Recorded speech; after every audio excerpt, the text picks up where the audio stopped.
Assalamualaikum dan salam sejahtera. Saya Nazri Kaha. Ini Agenda Awani. Setiap tahun kita menunggu dengan penuh debaran apakah kedudukan Malaysia dalam Indeks Persepsi Rasuah yang saban tahun dikeluarkan oleh TI International, dan hari ini TI Malaysia sudah pun mengumumkan kedudukan Indeks Persepsi Rasuah untuk tahun 2022. Dan saya ingin mengungkapkan beberapa fakta penting dalam laporan yang dikeluarkan oleh TI Malaysia pada hari ini. Antara negara yang sentiasa berada di 10 teratas dalam indeks persepsi rasuah masih kita lihat negara-negara di Skandinavia, misalnya Denmark dengan mata sekitar 90 mata, Finland juga mengikori dengan dekat 87 mata, New Zealand, negara Asia Pasifik dengan 87 mata di kedudukan ketiga, Norway, sebuah lagi negara Skandinavia di kedudukan keempat, Singapura dapat mempertahankannya ataupun berada di top 10 masih lagi walaupun agak jatuh di kedudukan kelima, 83 mata, Sweden 83 mata, Switzerland, Netherlands, Germany dan Luxembourg. Jadi itu negara 10 teratas dalam skor persepsi rasuah untuk tahun 2022. Tetapi untuk lihat negara yang terendah mendapat mata berkaitan dengan indeks persepsi rasuah, kebanyakan negara-negara yang sentiasa bergolak masih dalam peperangan ataupun dalam pemulihan, seperti Libya, Korea Utara, Haiti, Equatorial Guinea, Burundi, Yaman, Venezuela, Syria, Sudan Selatan dan Somalia. Jadi kita nak lihat di mana kedudukan Malaysia. Adakah kedudukan yang kita anggap akan lebih parah berbanding tahun 2021 dan juga 2020. Jadi itu yang akan kita bincangkan bersama Dr. Mohammad Mohan, Presiden Transparency International Malaysia, yang sudah pun bersedia di talian pada malam ini. Assalamualaikum Dr. Mohammad Mohan, apa khabar? Alhamdulillah. Assalamualaikum. Waalaikumsalam. Okey, Doktor, di mana kedudukan Malaysia untuk tahun 2022? Kalau boleh bagi sedikit brief untuk hal ini. Okey, terima kasih. Pada tahun 2022 ini, keputusan yang kita dapati, Malaysia skor dia turun satu mata kepada 47. Tahun 2021 skor kita atau markah kita 48. Tahun ni tahun 2022 kita menurun. Walaupun dari segi ranking Malaysia naik satu tangga dari 62 ke 61, tetapi tumpuan kita ialah kepada skor. Sebab dalam CPI ini ada negara yang kalau tidak mencapai kajian sekurang-kurangnya 3 kajian oleh ejen-ejen untuk yang membuat kajian ini, mereka tidak akan dimasukkan dalam senarai. Jadi kita kena tumpukan pada skor. Jadi skor kita turun satu mata dan kita perlu mengambil tindakan supaya pada tahun depan dan seterusnya kita boleh memperbaiki skor kita.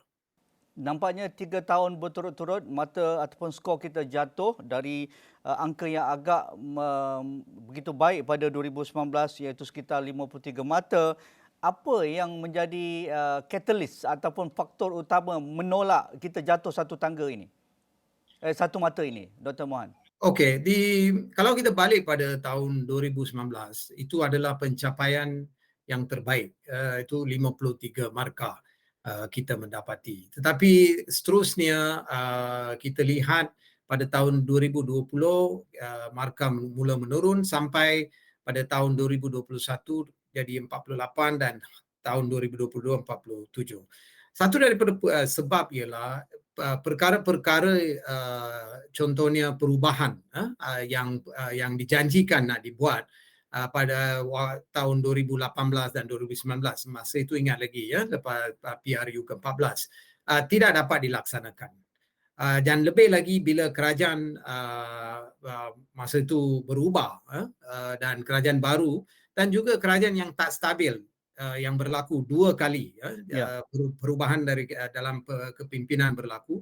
Jadi itu satu daripada sebab bila kerajaan itu tidak stabil, kerajaan itu tidak dapat tumpukan pada isu-isu ini. Mereka hanya risau pada kuasa. Jadi itu satu daripada sebab. Walaupun ada mitigating factor, contohnya masa tadbiran Datuk Seri Ismail Sabri dengan pembangkang PN dengan PH, dia buat perjanjian MOU. Dan beberapa perkara yang baik berlaku, contohnya undi 18. Kita mendapat sokongan bipartisan di Parlimen untuk meluluskan undang-undang dan perubahan dalam perlembagaan. Yang kedua ialah provisi atau akta anti lopat parti. Ya. Itu juga dapat dilaksanakan. So ini juga beberapa isu yang positif. Satu lagi isu yang positif ialah dalam kes SRC. Kita melihat kebebasan kehakiman itu wujud di Malaysia, di mana sampai ke Mahkamah Persekutuan satu conviction dapat didapati. Jadi ini merupakan beberapa isu-isu yang positif. Tetapi kenapa kita terus menurun? Ini sebab banyak lagi reformasi institusi belum dilaksanakan. Contohnya isu yang tidak berapa elok ialah isu kapal LCS yang berlaku di mana kapal itu patut sampai pada tahun 2019, tetapi projek itu terlajak dan 6 bilion dibayar, tetapi kita belum dapat apa-apa kapal lagi. Jadi isu ini yang satu yang kita pagi tadi pun kita tekan pada isu kapal ni, walaupun kerajaan buat keputusan untuk move on, memang kita setuju dan sokong kerajaan bahawa kapal itu kita perlu untuk demi pertahanan perairan kita, dan aset militeri ini kita perlu, kita sokong. Tetapi apa yang kita ingin kerajaan laksanakan ialah balik pada isu apa yang berlaku sebenarnya yang menyebabkan kes LCS ini, supaya kita boleh belajar dari isu ini. Kalau kita tidak buat demikian, isu yang sama akan berulang di agensi lain atau kementerian lain. Jadi itu yang saya ingin tekankan, supaya kita jelas kena menunjukkan bahawa kerajaan bersedia dan ada kehendak politik untuk berubah. Tanpa mesej begitu atau signal, saya fikir susah untuk kita reverse balik trend ini. Ya, dari aspek itu ramai juga beranggapan ataupun membuat jangkaan sebelum report ini dikeluarkan ataupun laporan ini dikeluarkan pada hari ini, Malaysia akan jatuh lebih jauh matanya berbanding 47 yang kita dapat pada hari ini. Mereka jangkakan mungkin akan jatuh 2-3 mata lagi.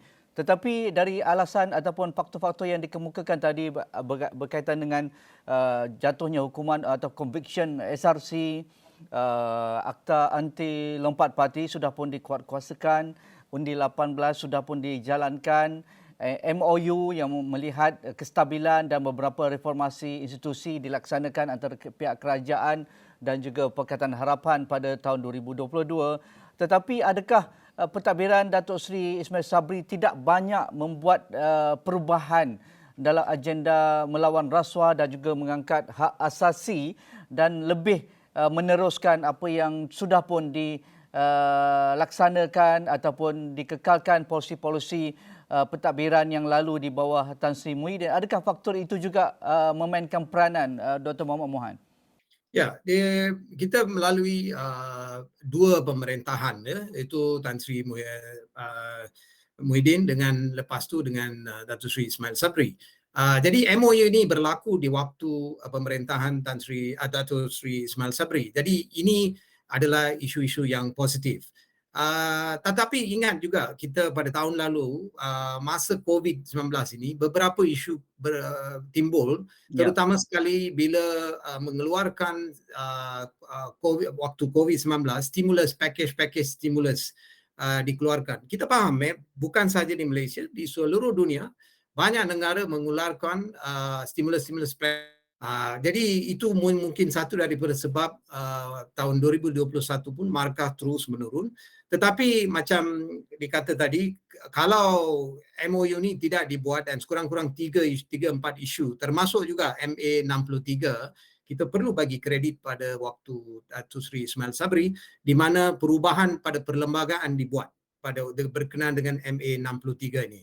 Jadi walaupun selepas kerajaan perpaduan dibentuk di bawah pimpinan Datuk Seri Anwar Ibrahim, dia agresif sangat untuk melaksanakan MA 63 ini. Jadi insyaAllah pada hujung tahun ini MA 63 ini selesai. Tetapi ada juga dua lagi perkara dalam MOU itu belum dilaksanakan. Contohnya tempoh perkhidmatan Perdana Menteri 10 tahun itu belum langsung disentuh. Jadi kita harap di bawah pimpinan Datuk Seri Anwar Ibrahim perkara-perkara seperti itu dibuat, termasuk juga reformasi parlimen, reformasi undang-undang lain, terutama sekali akta pembiayaan politik. Itu 3-4 kerajaan berlalu masih tidak melaksanakan. Itu satu daripada sebab berlaku banyak rasuah politik, bukan saja di pilihan raya umum, tapi pilihan raya negeri dan juga pilihan raya parti. Jadi diharap perkara yang dilaksanakan. Adakah kita tidak melihat langkah-langkah proaktif yang lebih agresif ketika tahun 2022, antara yang diangkat ketika itu iaitu RUU pembiayaan politik yang tidak sempat dibentangkan di Parlimen apabila Parlimen sudah pun dibubarkan lebih awal. Begitu juga berkaitan dengan APCMC Suruhanjaya salah laku dan juga bebas aduan untuk polis di Raja Malaysia, dan juga reformasi SPRM yang dikatakan wajar disegerakan supaya kebebasan badan tertinggi membanteras rasuah ini dikembalikan ataupun dirujuk fungsinya kepada Parlimen dari sudut pelantikan Pesuruhjaya dan seumpamanya. Adakah itu juga yang sedikit sebanyak kalau itu dapat dipercepatkan pada pentadbiran yang lalu, pastinya skor kita ataupun mata kita akan lebih baik, Dr. Mohammad? Ya, betul. Saya pasti, dan kita perlu adil pada bekas Perdana Menteri kita itu Datuk Seri Ismail Sabri. Yang pertama kita kena puji sebab beliau sanggup tanda tangan MOU dengan pembangkang. Pemerintahan sebelumnya tidak buat demikian. Jadi itu bagus. Jadi itu sebab kita ada sekurang-kurang 3 perkara, Undi 18, MA 63 dah mula, dan juga anti lopat parti dilaksanakan. Tetapi kalau Datuk Seri Ismail Sabri diberi waktu atau masa, mungkin dengan kerjasama dengan pembangkang, banyak lagi perubahan boleh berlaku. Contohnya ialah pembiayaan dana politik ini. Dia sepatutnya dibentangkan bulan Oktober, tetapi oleh kerana Parlimen dibubarkan, perkara itu tidak jadi. Dan juga perkara-perkara lain, banyak lagi rang undang-undang seperti akta pemberi maklumat, Whistleblower Protection Act yang perlu diubah suai. Akta itu kita ada, tetapi ada banyak kelemahan, dan itu dah 3 tahun kita bengkel demi bengkel kita buat. Jadi ada sikit lagi. Jadi mesti ada kehendak politik dari pemerintah sekarang untuk melaksanakan ini. Jadi masa ini kita tidak ada masa lagi sebab kita dah bulan Januari, dan skor untuk 23 akan ditutup lebih kurang bulan Oktober. Jadi kerajaan perlu menunjukkan perubahan-perubahan ini dilaksanakan, terutama sekali bentangkan rang undang-undang baru secara terbuka, menyatakan apa yang sebenarnya berlaku dalam kes kapal LCS itu dan sebagainya. Jadi bukan saja membuat ucapan dan memberi bahawa kita akan telus dan tata kelola yang baik, tetapi perlu ada tindakan yang positif supaya memberi persepsi yang positif. Ya. Tanpa membuat begitu, saya rasa susah untuk skor ini maju ke depan. Ya, kita lihat juga dalam laporan ini negara-negara tertentu ada perubahan dari sudut kedudukan mata mereka. Singapura jatuh 1 tangga, Indonesia juga mungkin jatuh 2 tangga di situ, tetapi ada negara ASEAN yang naik sedikit seperti Kemboja. Adakah ini juga memainkan peranan bagaimana Malaysia juga perlu lebih proaktif, terutamanya dengan kerajaan perpaduan ini, walaupun baru 2 bulan lebih, tetapi Datuk Seri Anwar nampaknya ingin melakukan reformasi politik ataupun reformasi institusi, tetapi kita sedia maklum kerajaan ini bukan totally ataupun sepenuhnya kerajaan Pakatan Harapan dan tidak boleh dipanggil kerajaan Pakatan Harapan, tetapi gabungan beberapa parti politik seperti Barisan Nasional, GPS dan juga GRS. Adakah untuk melihat governance dan juga tata kelola kerajaan yang lebih baik, ia memerlukan satu kehendak politik yang lebih jelas. Kalau berkaitan dengan reformasi institusi, pembiayaan politik itu sepatutnya berada di list tertinggi untuk dibawa ke parlimen. Begitu juga dari sudut mengangkat laporan-laporan yang sentiasa diangkat oleh Ketua Audit Negara seperti mana yang Dr. Muhammad katakan tadi. Dan yang ketiganya, untuk memastikan kes-kes besar yang sebelum ini sudah pun dibicarakan untuk tokoh-tokoh tertentu politik, tidak ada campur tangan politik, itu akan diperhatikan dengan dekat. Pandangan Dr. Muhammad? Ya, sebab memang betul, walaupun semangat yang ditunjukkan oleh Yang Amat Berhormat Perdana Menteri kita bahawa dia nak perubahan dan tata kelola yang baik, ketulusan dan sebagainya. Tapi kita kena faham masalah yang beliau akan hadapi ini bukan kerajaan Pakatan Harapan, bukan parti beliau sendiri. Dia gabungan parti. Jadi UMNO ada, parti-parti Sabah Sarawak ada, DAP dan sebagainya. Jadi saya rasa Perdana Menteri kita ada kebolehan untuk berbincang dengan komponen-komponen parti gabungan yang ada sekarang untuk bekerjasama dan untuk meneruskan perubahan-perubahan seperti ini. Jadi walaupun dia sesuatu yang susah, tetapi saya rasa kalau ada usaha kita boleh melihat perubahan-perubahan ini berlaku. Ya, dari pemerhatian TI sepanjang 2 bulan pemerintahan Datuk Seri Anwar dan juga gabungan kerajaan perpaduan ini, apa langkah yang signifikan yang sudah pun dilaksanakan dan dilihat, tetapi ia tidak cukup lagi, tetapi mungkin boleh diteruskan dalam bulan-bulan akan datang untuk memastikan akan mendapat kepercayaan masyarakat, kerana ini yang penting, pertama.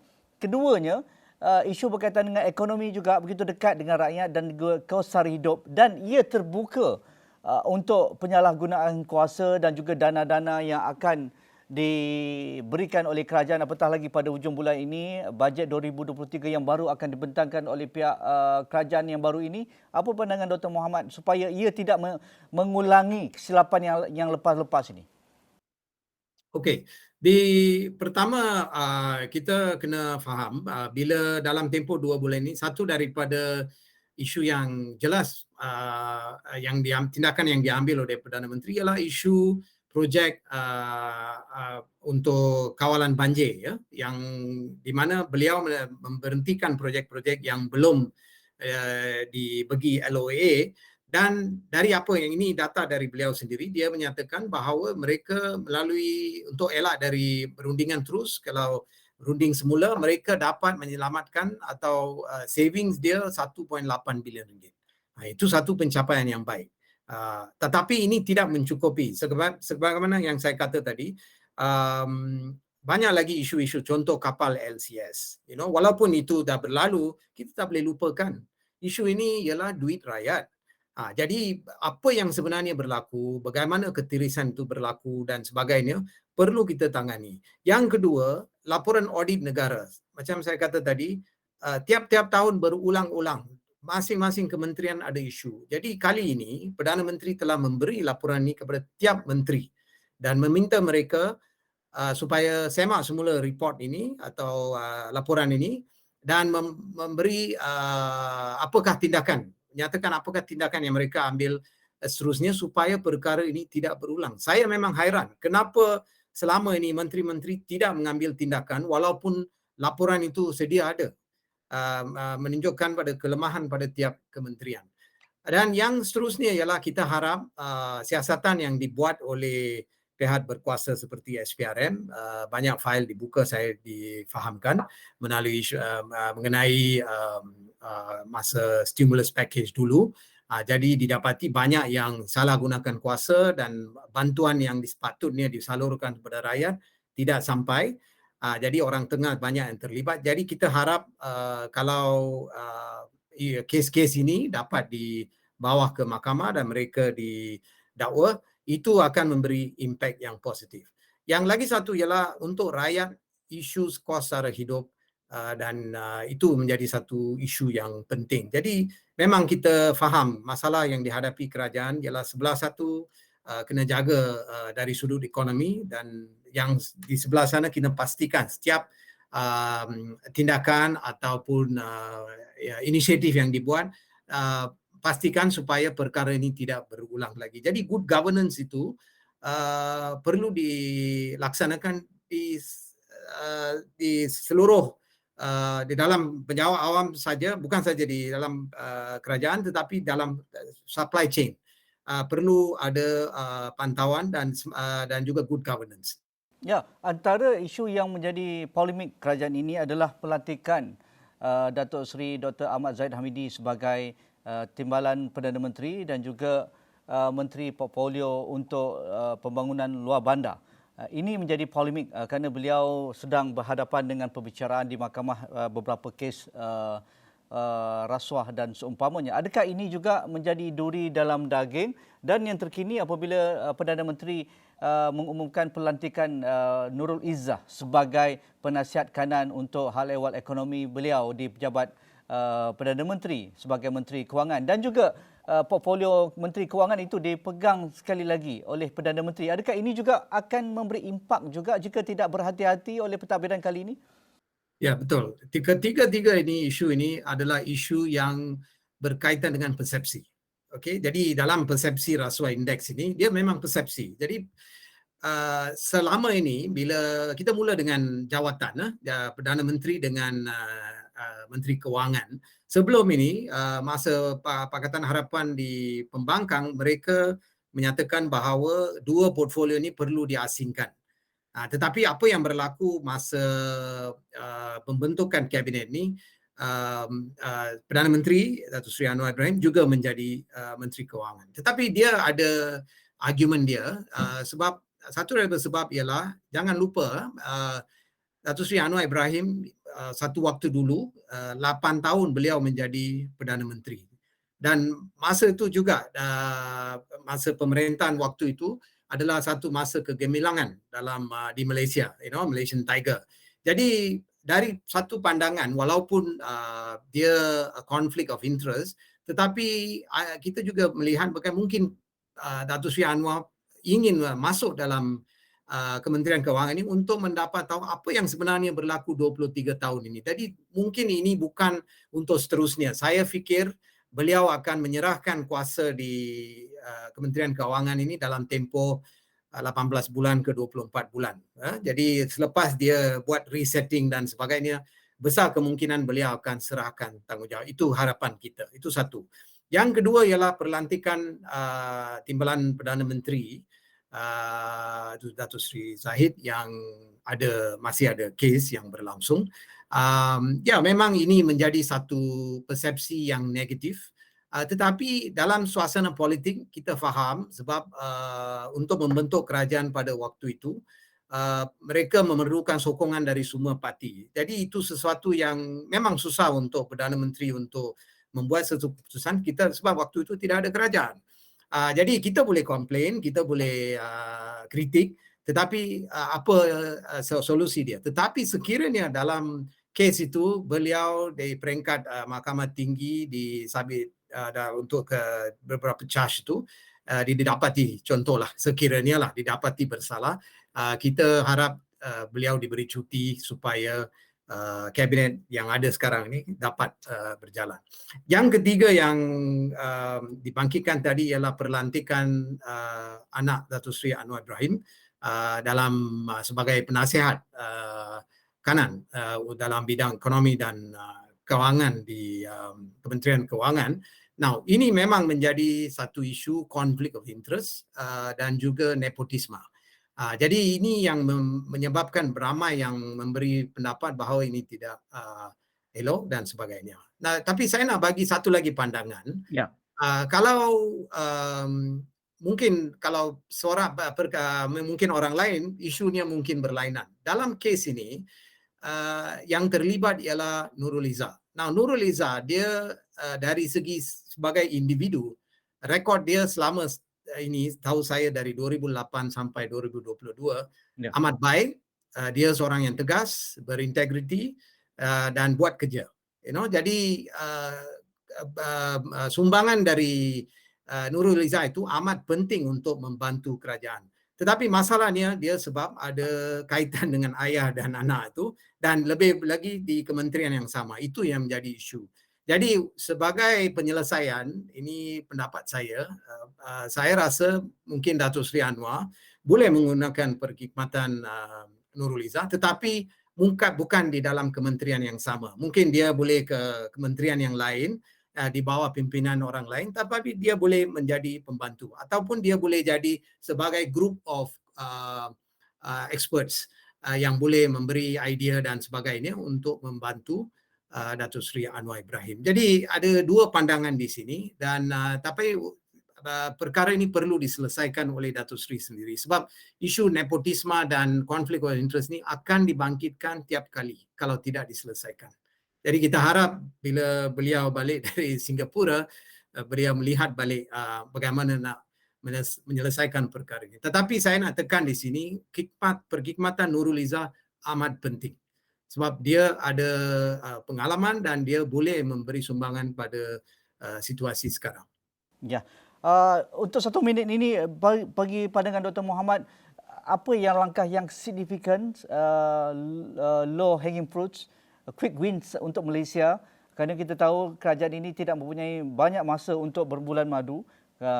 Rakyat melihat dengan dekat, dari sudut persepsi indeks rasuah juga dilihat dengan dekat, pemain pelabur antarabangsa melihat dengan dekat. Apa lagi yang Dr. Mohammad rasakan perlu wajar diberikan perhatian dan keutamaan? Okey, saya ulang lagi sekali, sebab isu ini baru bangkit, dan isu Nurul Izzah. Walaupun isu Nurul Izzah ni kita mungkin boleh tidak rasa serius, tapi saya rasa ini serius. Dia perlu diperbetulkan dengan segera oleh PM sebab isu persepsi. Itu nombor satu. Yang kedua, macam saya ulang tadi, berkenaan dengan kapal itu, satu penghabisan perlu diada. Kalau tidak, perkara ini akan berulang lagi. Apa yang sebenarnya berlaku ditutup. Walaupun kapal akan sampai pada tahun depan dan seterusnya, tetapi apa yang sebenarnya berlaku? Mesti ada sesuatu yang tak kena. Okay? Itu. Yang ketiga ialah akta pemberi maklumat. Itu ialah low hanging fruit.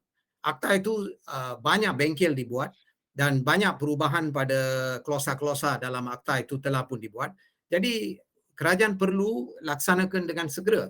Dan selepas itu ada banyak lagi rang undang-undang seperti akta politik dan sebagainya. Tetapi ini akan ambil masa. Bukan senang nak buat rang undang-undang baru. Dia banyak perbincangan dengan stakeholder, dengan cabinet paper, dengan lawmaker, bincang dan sebagainya. Kurang-kurang dia akan ambil 18 bulan dan sebagainya. Tetapi yang penting ialah mana-mana mereka yang terlibat dalam rasuah dan sebagainya, walaupun profil tinggi, mereka perlu didakwa. Tidak boleh tutup sebarang kes. Itu akan memberi satu gambaran yang positif bahawa kerajaan perpaduan ini betul-betul ingin membuat pembaharuan. Jadi itu sahaja bersama saya, Nazri Kaha. Terima kasih Doktor atas masa yang diberikan. Itu tadi temu bual saya bersama Dr. Mohammad Mohan, Presiden TI Malaysia. Sekian, Assalamualaikum. Kita jumpa lagi.